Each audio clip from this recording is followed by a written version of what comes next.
চাওক আজি এইটো দ্বিতীয় কাৰ্যসূচী আমাৰ ইয়াতে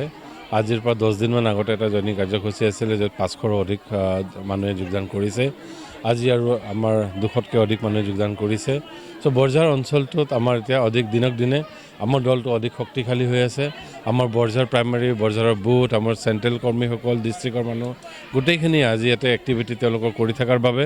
আজি মানুহে UPPL কি বুজি পাইছে আৰু UPPL চৰকাৰে 5 বছৰত কি কাম কৰিছে সেইটো মানুহখিনিক বুজোৱাৰ পিছত মানুহখিনি দলৰ প্ৰতি আকৃষ্ট হৈ পেলাই দলৰ কাৰণে আজি ওলাই আহিছে আজি 200ৰো অধিক মানুহ জইন কৰিছে আৰু তেওঁলোক বিভিন্ন দলৰ পৰা আছে কোনোবা বিজেপিৰ আছে কোনোবা UPPৰ আছে কোনোবা কংগ্ৰেছৰ আছে বিভিন্ন দলৰ পৰা আহিছে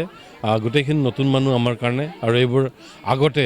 এওঁলোকে যেতিয়া নাঙলত ভোট কোনেও দিয়াই নাই বা আমাৰ পাৰ্টিত এইবাৰ প্ৰথমবাৰ ভোট দিব তেওঁলোক বিৰাট উৎসাহী হৈ আছে যে এবাৰ প্ৰথমবাৰৰ বাবে তেওঁলোকে নতুন চিন এটাত ভোট দিব পাৰিব বুলি কিছু সময় আগতে ভাৰতীয় জনতা পাৰ্টিৰ সভাপতি ৰাজ্যপাল দিলীপ শইকীয়াই প্ৰশ্ন উপস্থাপন কৰিছে যে BTR নিৰ্বাচনৰ পাছতে দ্ৰুতগতিত চলিব BTRত উচ্ছেদ অভিযান সেইটো তেওঁলোকৰ নীতি আমাৰ চৰকাৰৰ আমাৰ EM জনে অলৰেডি ক্লেৰিফাই কৰি দিছে যে আমাৰ BTRৰ ভিতৰত বুলডোজাৰ সোমাব নিদিওঁ যদি মানে UPPL চৰকাৰ থাকে আমি কনফাৰ্ম কৰিব পাৰোঁ যে UPPLে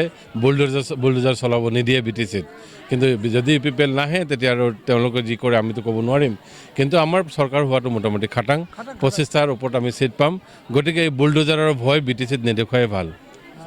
আৰু হিমন্ত বিশ্ব শৰ্মাই অভিযোগ কৰিছে যে VCDC কাৰ্যালয়সমূহ ডাঙৰ ডাঙৰ বৰালি মাছলৈকে ৰূপান্তৰিত হৈছে আচলতে লুণ্ঠনৰ এক স্থলী হিচাপে পৰ্যবেক্ষিত হৈছে চাওক VCDC লৈ পেলাই তেওঁ যোৱাবাৰ ইলেকশ্যনতো VCDCটো কি মই উঠাই পেলাই ব্ৰহ্মপুত্ৰত পেলাই দিম বুলি কোৱা কথাষাৰ চাগে চবৰে মনত আছে তেওঁ প্ৰত্যেকবাৰে VCDC লৈ পেলাই বিভিন্ন ধৰণৰ মন্তব্য কৰে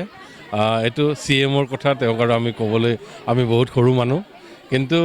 তেওঁ যেতিয়া ভাবিছে চাগে কিবা এটা পাইছে কাৰণে কৈছে চাগে গতিকে এইটোত আৰু মই বহুত বেছি একো ক'ব বিচৰা নাই